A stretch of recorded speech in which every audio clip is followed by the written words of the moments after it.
अस्सलाम वालेकुम। मेरा नाम अहमद ज़फ़र है। आजकल के दौर में हम जिस दुनिया के अंदर रह रहे हैं वहाँ पे एक्सट्रीम लेयर्स ऑफ इल्यूजन है। रियलिटी और जो आपको अपीयरेंस जो चीज़ दिखाई जाती है वो एक्चुअली दोनों एक दूसरे के बिल्कुल ऑपोजिट है। आपको जो दिखाया जाता है हकीकत के अंदर उसके बिल्कुल ऑपोजिट होता है। हम में से मेजॉरिटी आज दुनिया की तरक्की को, दुनिया की सक्सेस को सब कुछ समझती है। हम जिस जगह पे भी जाएं, जिस बंदे से भी बात होती है वो यही बात करता है कि हर वक्त दुनिया, पैसा, दौलत, दुनिया को कमा लो, दुनिया में किस तरह आगे निकल जाएं, दुनिया में किस तरह ये चीज़ हासिल कर लें, कैसे वो चीज़ हासिल कर लें। हर बंदे की सोच जो है वो मटीरियलिस्टिक हो चुकी है। कोई इंसान इस चीज़ के बारे में नहीं सोचता कि एक दिन इस दुनिया को छोड़ के चले जाना है, और हर किसी ने छोड़ के जाना है।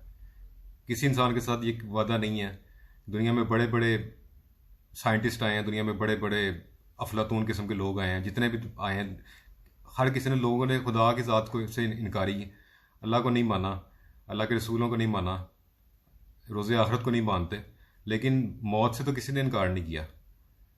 ये तो हर इंसान दुनिया में, हाँ, किसी मज़हब से ताल्लुक़ रखता है, हाँ वो मुल्हिद है या एथियस्ट है या कुछ भी है, लेकिन मौत के ऊपर तो हर किसी को यकीन है कि एक दिन तो मरना है, और मरने के बाद इस दुनिया को छोड़ के चले जाना। तो फिर यहाँ की दुनिया और ये इस सक्सेस के पीछे इतना क्यों भागना।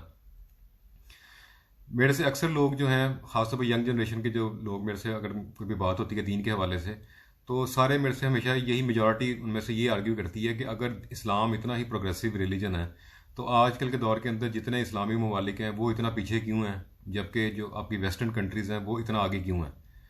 सबसे पहले तो ये चीज़ डिपेंड करती है कि आप किस नज़र से उनको देख रहे हैं। क्या चीज़ आपको उनके अंदर सबसे ज़्यादा उनकी उनकी डेवलपमेंट के अंदर नज़र आती है। पहले ये चीज़ सोचने वाली है। यस, आई एग्री कि वो प्रोफेशनलिज्म में बहुत आगे हैं। आई एग्री वो उनका लॉ सिस्टम जो है वो बहुत अच्छा है। आई एग्री वहाँ पे जो जस्टिस सिस्टम है उनका वो बहुत अच्छा है।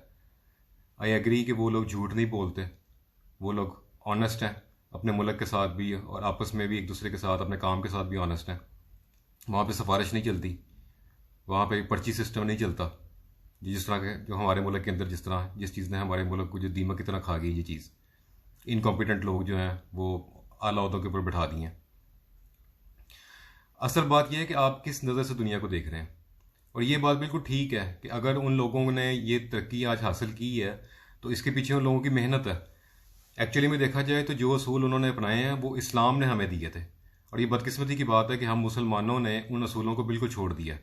हम सिर्फ नाम पे मुसलमान हैं, लेकिन हम में से शायद ही हार्डली किसी ने, शायद 5 या 10% लोगों के जिन्होंने प्रॉपर तरीके से आजकल के दौर के अंदर इस्लाम को पढ़ा होगा या उस पर अमल कर रहे होंगे सख्ती के साथ। 90% लोग तो सिर्फ नाम के मुसलमान हैं।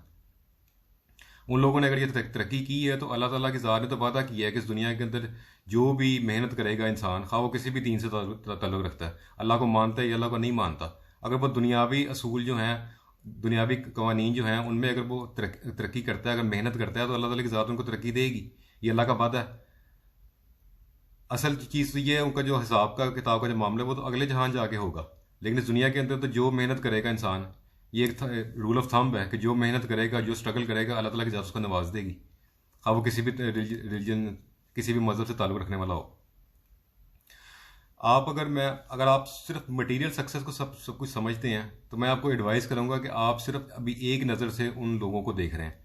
आप सिर्फ एक आंख से उनको, यानी कि उनको देख रहे हैं। आप अगर दोनों आंखों से स्पिरिचुअल आई को भी खोल के, या आपको कभी ज़िंदगी में मौका मिले उस सोसाइटी के अंदर जाके रहने का, आप उन लोगों के अंदर रह के अगर उनको ऑब्जर्व करेंगे तो आपको आइडिया हो जाएगा कि उन लोगों की ये जो मटेरियल सक्सेस है, ये सिर्फ बाहर जितनी आपको अच्छी नज़र आती है, अंदर से उन लोगों की ज़िंदगी उतनी ही इस वक्त बुरे हालात का शिकार है। दुनिया में सबसे ज़्यादा सुसाइड उन ममालिक के अंदर है। दुनिया में सबसे ज़्यादा ड्रग एडिक्शन उन ममालिक के अंदर है।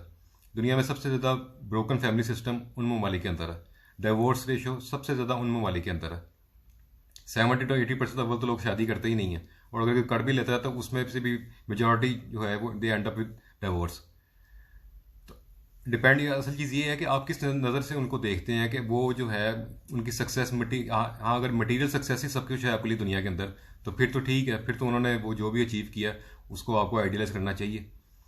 और सेकेंडली मैं ये कहूँगा कि वहाँ पे ये जो उनका जो वैल्यू सिस्टम है, जो उनका, यानी कि जो उन्होंने प्रोग्रेस की है वेस्ट ने, अगर आप उसको क्रिटिकल निगाह से देखेंगे तो आपको पता लग जाएगा कि वो प्रोग्रेस या उनका जो माशरे के अंदर जो तरक्की हुई है वो उसकी जो बुनियाद है वो किस चीज़ के ऊपर बेस करती है। क्या वो अल्लाह ताला की ज़ात को खुश करने के लिए ये सब कुछ कर रहे हैं? नहीं। वो इस चीज़ इसलिए उनके अंदर प्रोफेशनलिज्म और बाकी सारी क्वालिटीज़ हैं क्योंकि वहाँ पे प्रॉफिट एंड लॉस का सिस्टम है। वहाँ पे सब कुछ उनकी जो पूरा स्ट्रगल है वो घूम घुमा के सब कुछ इस दुनिया से शुरू होती है और दुनिया के ऊपर ही ख़त्म हो जाती है। वहाँ पे इस चीज़ का कोई कॉन्सेप्ट नहीं है कि मरने के बाद अल्लाह के हाँ हाज़िरी देनी है, अल्लाह के हाँ जवाबदेह होना है अपने अमाल के बारे में। वहाँ पे इस बारे में ना कोई सोचता है और ना उनको किसी ने बताया है। फैमिली सिस्टम सबसे तबाही का शिकार है वहाँ पे। औलाद, माँ बाप सब एक दूसरे से दूर हैं।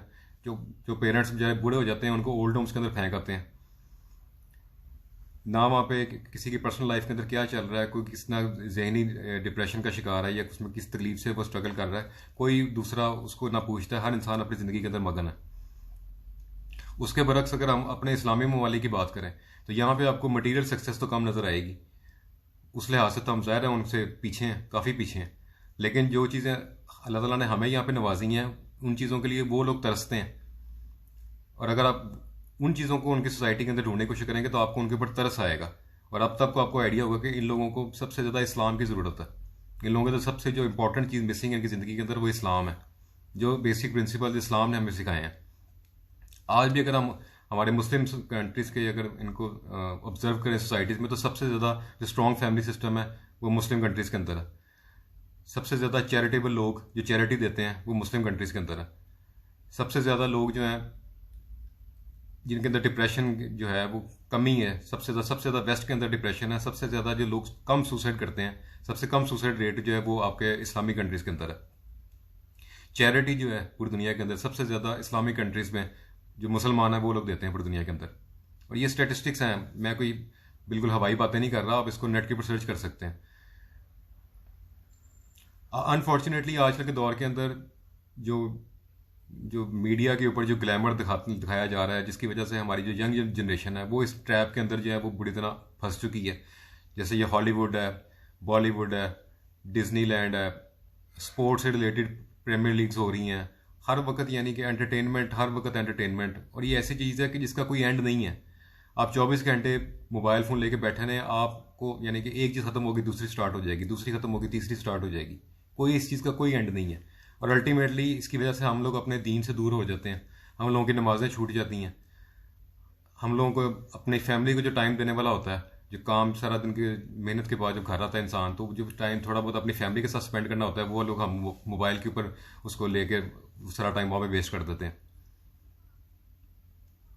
और आजकल के जो मोटिवेशनल स्पीकर हैं सो कॉल्ड और ये सक्सेस गुरुज हैं, इनको भी बातें आप सुन लें तो इनके भी बातों की स्टार्ट भी उनका यही होता है कि दुनिया कमा लो, और एंड भी यही होता है कि दुनिया आए हुए तो दुनिया कमा लो, पैसा कमा लो। दुनिया के अंदर जो दुनियावी सक्सेस है बस वही सब कुछ है। मौत के बारे में, मौत को हर कोई भूला हुआ है। ये नहीं पता कि एक दिन मर जाना है, एक दिन ये सब कुछ यहीं कहीं रह जाएगा। इस बारे में कोई ना कोई मोटिवेशन स्पीकर बात करता है, ना कोई सक्सेस गुरुज बात करते हैं, जिनकी भरमार है आजकल हर तरफ। मैं आपको एडवाइस करूंगा काइंडली अपनी मसरूफ़ ज़िंदगी के अंदर से थोड़ा सा वक्त निकाल के कुरान मजीद को उसका तर्जमे के साथ, तर्जमे और तफसीर के साथ एक दफ़ा ज़रूर पढ़ें। अनफॉर्चुनेटली हम लोगों को बचपन से लेकर सिर्फ ये बताया जाता है कि जब कुरान पाक को तब पढ़ना है जब कोई रमज़ान आ जाए या सवाब की नीयत से पढ़ लें। ऑफ कोर्स इसमें कोई दो राय नहीं है कि कुरान मजीद की अरबी पढ़ने का बिल्कुल सवाब मिलता है, इसमें कोई शक नहीं है।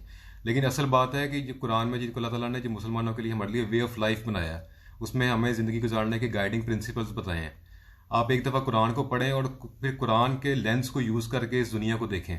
जब आप कुरान और हदीस के लेंस से इस दुनिया को देखेंगे तब आपको पता चल जाएगा कि दुनिया में असल सक्सेस जो है वो क्या है।